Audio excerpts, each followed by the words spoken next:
All right, so we're going to take a look at some different ways that we can use these quadratic equations to help us find some different pieces of information. We've done this before when we were talking about graphing, and we talked about throwing a ball up into the air or launching a rocket, how it makes a parabola, and why a quadratic function makes enough sense to be the model of that.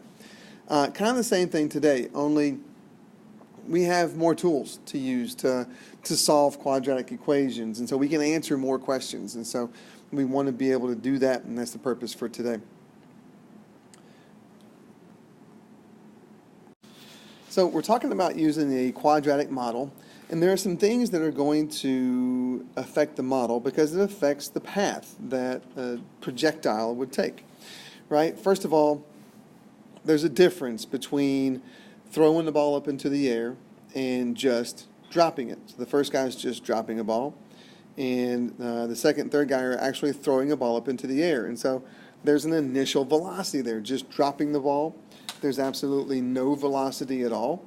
Whereas if you're actually using your own force, your own muscle to project to throw the ball, then it starts with an initial velocity.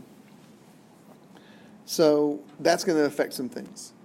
Whether or not the ball starts on the ground or starts from the top of a building or something, that's going to affect the ball, and it's going to affect our function, what we use for our function. So we have to know how to deal with those different situations. And then whether or not the ball is thrown up or down, right, or the projectile is sent up or down, that's going to make a difference as well. So the difference between shooting a basketball, so we're going to launch that up, or spiking a football after a touchdown, which means we're going to throw the ball down. That's going to change how the projectile travels, so it's going to change the function that we're going to use. Okay? All right, so this is the model, the vertical motion model. And again, we've seen this before when we were graphing. Now, we want to be able to take the information from the story problem and come up with our own function and be able to answer just about any question that we would want to answer, right? And so we have to understand the parts of the vertical motion model, and we talked about this before, but we'll do it again. So we're graphing the height. What we're doing is this parabola is basically us graphing the height of the object versus time. So as time elapses, the projectile will come up and fall back down. So some parts of this function. H is always the final height, where it ends up. Okay. T is the time it's been traveling, which makes sense. Negative 16 is always going to be A. Negative 16 always goes in front of the t squared. That accounts for gravity. And negative 16 is basically gravity converted over to feet per second squared instead of meters per second squared. Right? It's a little bit about where the negative 16 comes from, but it's always going to be negative 16. V is our initial velocity, and if you notice, there's a plus or minus in front of the V. The reason why there's a plus or minus in front of the V is because there's a difference, like I said, between throwing a ball up. If you throw it up, you're throwing it in a positive height, positive y direction, so our initial velocity is going to be positive, versus throwing a ball down or spiking a ball down, where we're shoving it toward in the negative height or the negative y direction, and so our initial velocity would be negative. And then S is our initial height, our starting height. Where does it start from? Okay. The last word about V, yes, there's a difference between throwing a ball up and slamming it down, but there's also a difference in whether we just drop the ball or drop whatever the projectile is, the object. If we just drop it, we don't actually start the motion ourselves, we just allow gravity to take it, then the initial velocity is going to be 0. So we have to understand that too. Okay? So we're going to take any of that information given to us and come up with our own vertical motion model. Okay? So, for example, if you ever played football as a kid outside, then you may have gotten a football stuck in a tree. I've certainly done that a couple of times myself. So we've got a football stuck in a tree that's 25 feet above the ground. You throw the ball, you get up in the tree and you grab it and you toss the ball down. So you throw the ball downward with an initial speed of 20 feet per second. We want to use a vertical motion model to find out how long it will take for the football to reach the ground. So some things that we need to deal with. First of all, our vertical motion model, our h equals negative 16t squared plus or minus vt plus s. We got to fill this in. Okay? All right, so the initial velocity is v. Since we're throwing the football down, we're sending it in a negative y direction, then that means that our initial velocity is going to be negative. And it's 20 feet per second, so we go 20t. Now, the initial height, how far off the ground the football was when I first climbed up and got it, and that was 25 feet. So this is going to be plus 25. Okay? So, the question is, how long will it take for the football to reach the ground? Okay? Well, if it reaches the ground, then the final height is going to be 0. So we're going to replace h with 0 and we need to be able to solve that equation, right? We have a lot of different methods to do that. Square root method, the quadratic formula, and factoring, and we need to try them. For me, square root method is easier, so I'm always looking to be able to do the square root method, but we can't because there's a b here. Okay. Next, we need to use, maybe try factoring. And if we're going to try to factor, then a would need to be positive. So what we could do, and it's not right now, it's negative. So what we could do is divide everything by -1. That just pretty much changes the sign on everybody. So we get 0 equals 16t squared plus 20t minus 25.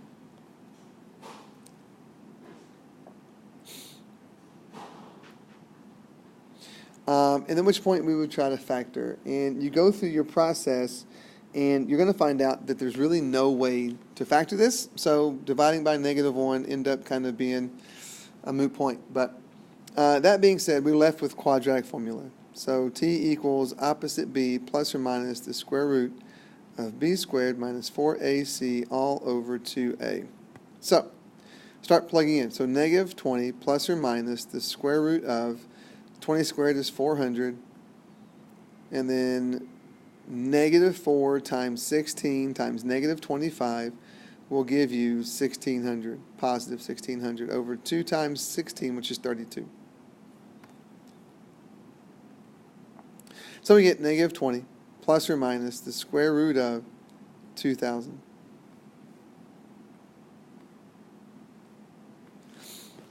Right? And at this point, we're supposed to reduce our radical and then simplify our fraction. But we're talking about time. T is time, right?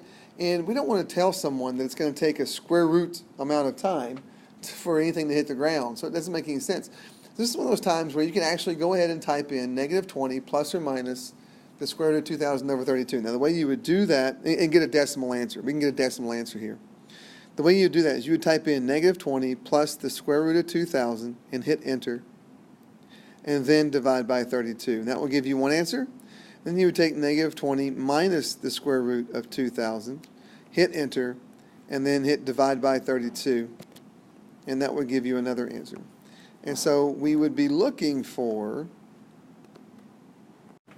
two values. You're looking for, you get 0.773 and -2.022.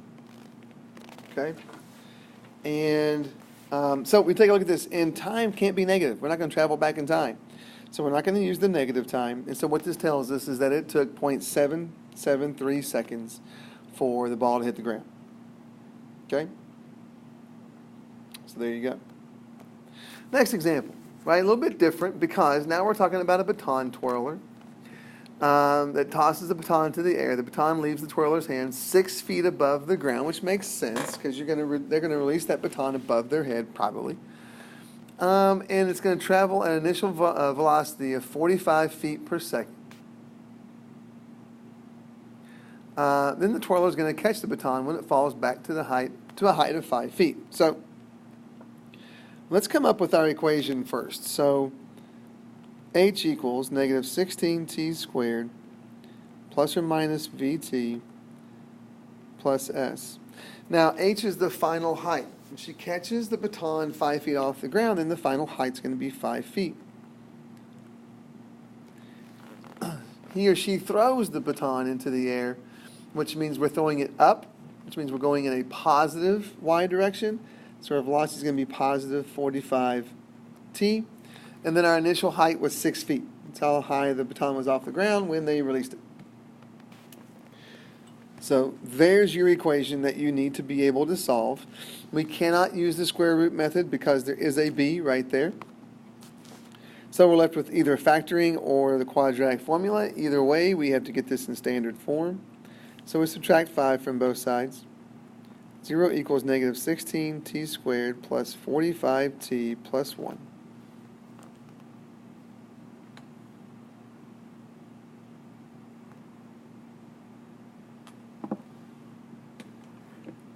Okay.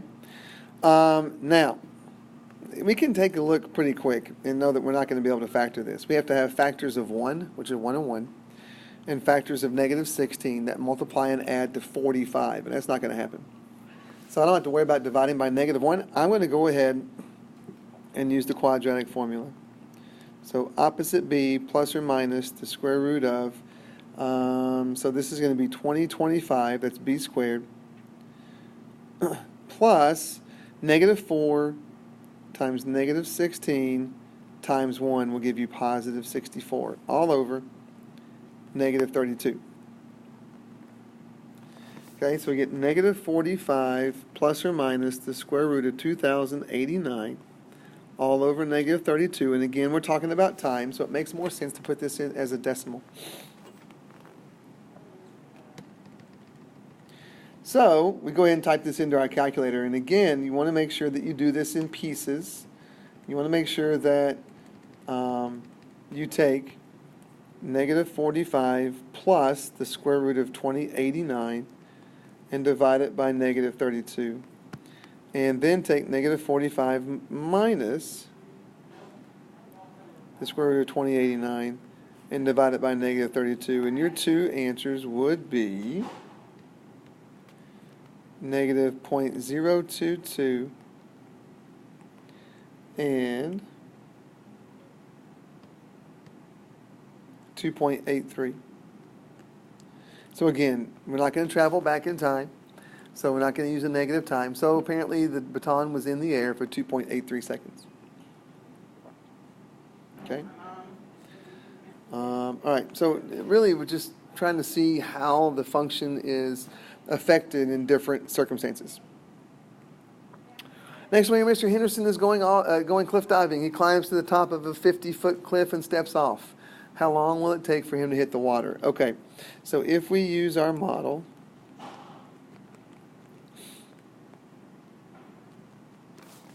right? All right, final height. If he hits the water, the final height is going to be 0. The initial velocity. Well, if he just steps off the cliff, he didn't jump up, no one threw him down, he just stepped off. That's a situation where the initial velocity is going to be 0. So since that's going to be 0, this whole thing goes to 0. So we don't have a middle term, right? And then we've got the initial height of 50 feet. And so this is what the equation would be that you should be able to come up with. Okay? Now, if we go solve this equation will tell us how long it took for him to hit the water because his final height would be 0. So, square root method, subtract 50 from both sides. We can use the square root method because we're missing that b term. Then divide by negative 16. You've got to divide by negative 16 here. The 16 is not being squared, so we need to go ahead and get rid of it. You can reduce that fraction into 25 over 8. Then we square root both sides. So t, and again, typing this in, divide 25 by 8, you get 3.125. Then square root that. We can go ahead and do that.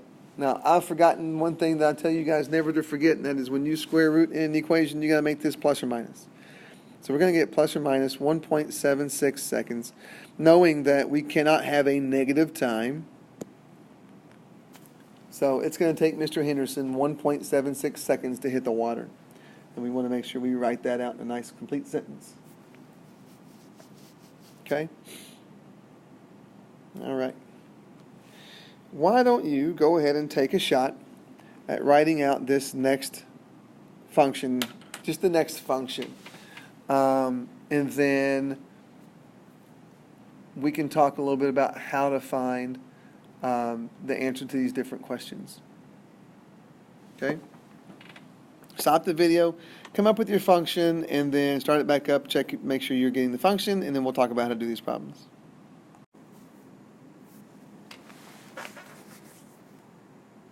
Okay. The equation the function that you wanted, right? So the final height is equal to negative 16t squared. This is going to be plus 96t, because that's your initial velocity. And you hit the ball when it was 3 feet off the ground, so that's your initial height. Okay? So that's your function. Now, to find the maximum height, do you remember when we were doing this before, right? The maximum height means the vertex. Okay? The vertex. So let's do a quick reminder on how to find the vertex, especially in your calculator. And why don't we go ahead and do all 3 of these questions with the calculator. Talk a little bit about how we can do that and review that for a second. Okay, so you need your calculator.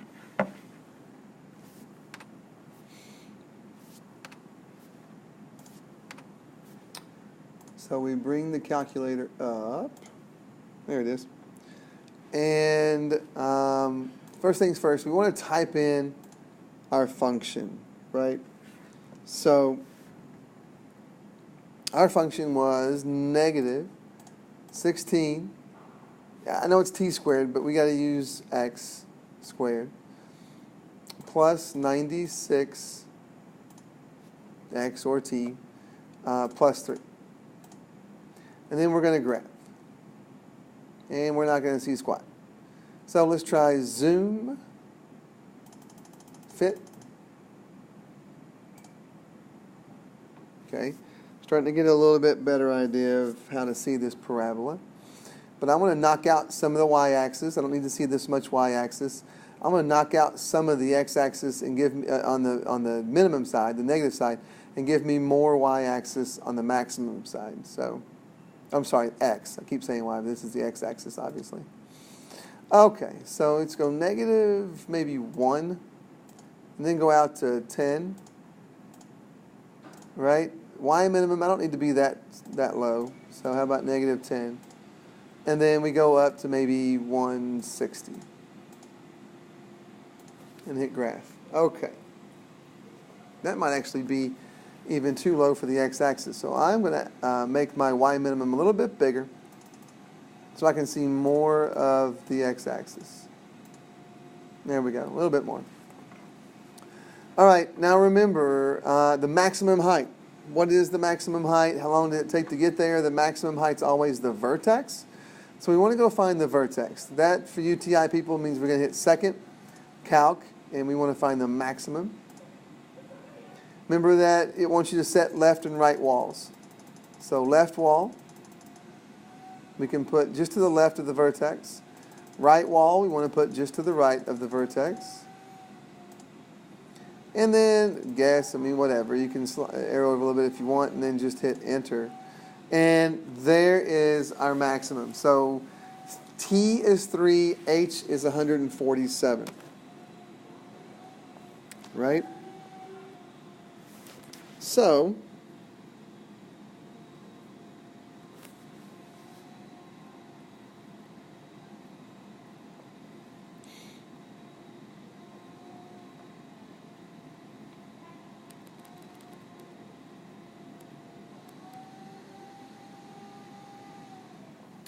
to answer the question, what's the maximum height? The maximum height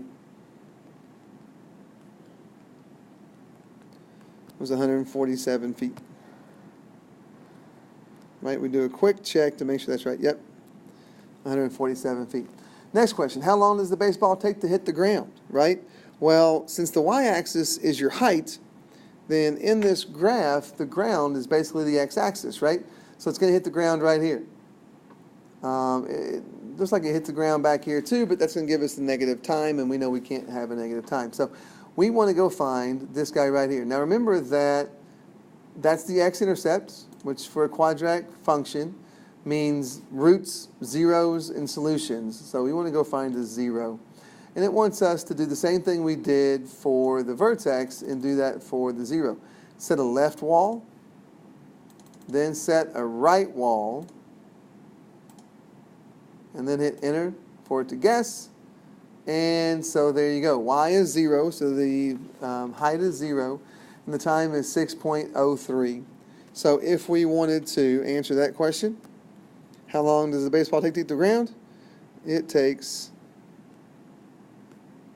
6.03 seconds. Next question, how long does it take for the baseball to hit a height of 75 feet? Well, this is where we had to, so the x-axis is nice because we know where it hits the parabola at 0, right, for the height of 0. We need a line to come through here to show us where a height of 75 is on this parabola. So we're going to graph a horizontal line of 75, and that should go right through our parabola.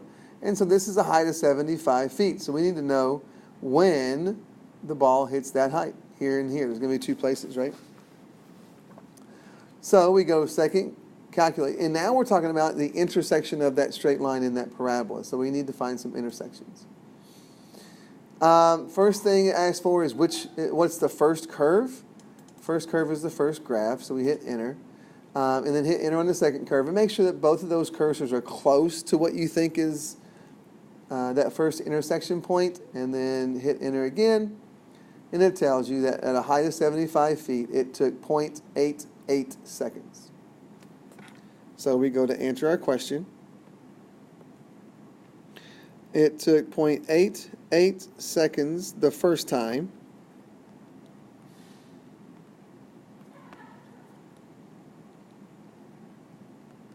And go find the other intersection. First curve is the parabola.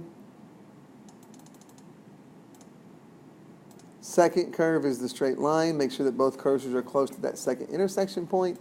And then guess, and so that second, the time is 5.12 seconds. So it took and about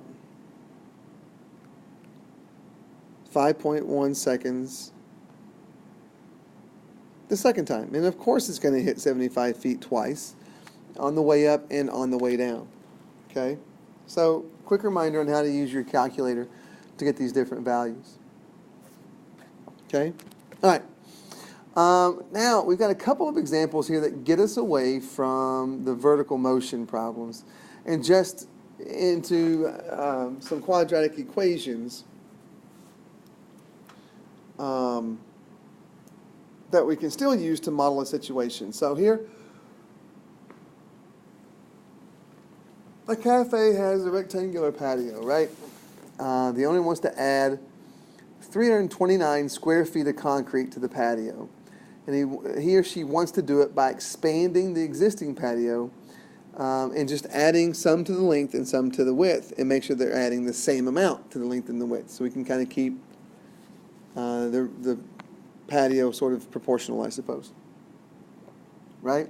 So this red rectangle here is the original patio. And you see the dimensions there. It's 15 by 25 feet.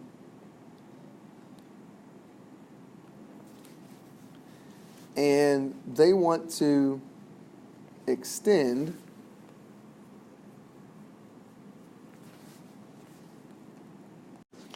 Okay, so that's the original dimensions of the original patio. And if we're going to add some to the area, we probably ought to know what the area was originally. So the area of a rectangle is length times width. So we got to take 15 times 25. And that's going to give us 325 square feet.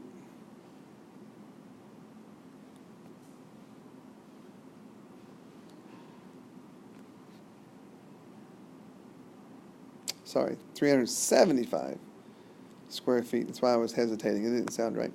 So that's the area of the original patio. Now the owner wants to add 329 square feet to it. So he or she wants the new area to be 704 square feet.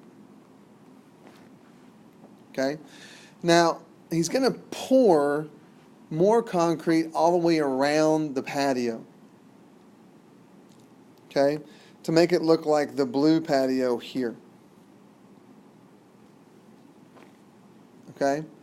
And he wants to add, he or she, so I keep saying he, but the owner wants to add, he wants that extra width, that extra band around the patio to be the same width all the way around. So we don't know what that width is, so we can let it be x. So that's going to be x, so is this, right? But so is this. So we can kind of mark this all the way around. Okay? So the original dimensions are 15 by 25. If you take and consider pouring the concrete in a band around the patio this way, then the new width is going to be x plus 15 plus x. In other words, we can write it as 15 plus 2x. And if you take a look at the length, you kind of say the same thing. There's going to be x plus 25 plus x, and so this is going to be 25 plus 2x. So that's the new length and the width.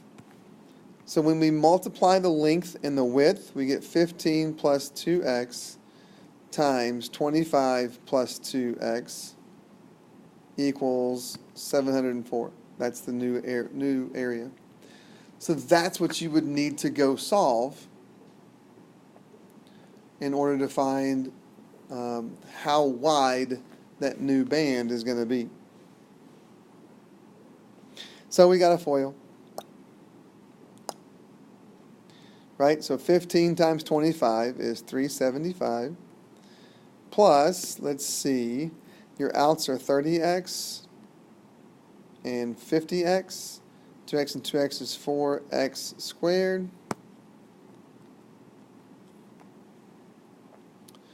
Then we're going to take 375 plus 80x plus 4x squared equals 704. That's the equation that you need to solve. So subtract 704 from both sides because we've got to get it in standard form. We're not going to be able to use the square root method because that guy is, that's your b. So subtract 704 from both sides and you're going to get, and I'm going to rewrite this in standard form. Write the a term first, 4x squared, then plus your 80x. Then we're going to get minus 329 equals 0. When you subtract 704 from both sides,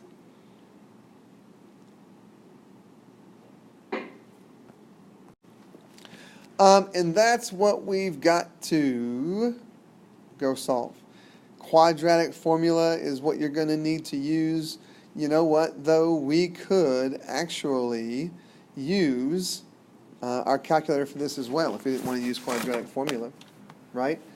Let's take a look at doing that. Let's type in this function, 4x squared plus 80x minus 329. Let's clear these guys out. So we get 4x squared plus 80x minus 329. And then we're going to graph. Holy cow, we need to zoom fit this thing.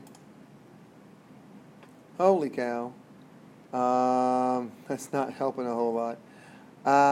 What if we zoom?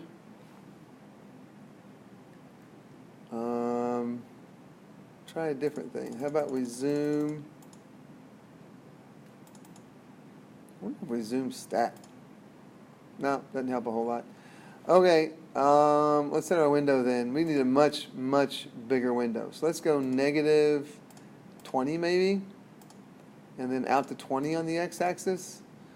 Y, how about we make this negative 20 just to get close to the x-axis, and let's leave the y maximum where it is. Oh, not good. Okay, I was able to mess around with the window until I got the parabola to at least show me where I'm crossing the x-axis. Because the equation is equal to 0, we're looking for these zeros or these roots or these x-intercepts, and that should tell me the two solutions for x, right? So here's how I set the window. I eventually had to make the window negative 70, 70, and then scale the x-axis by 10. So each tick mark is worth 10 instead of 1.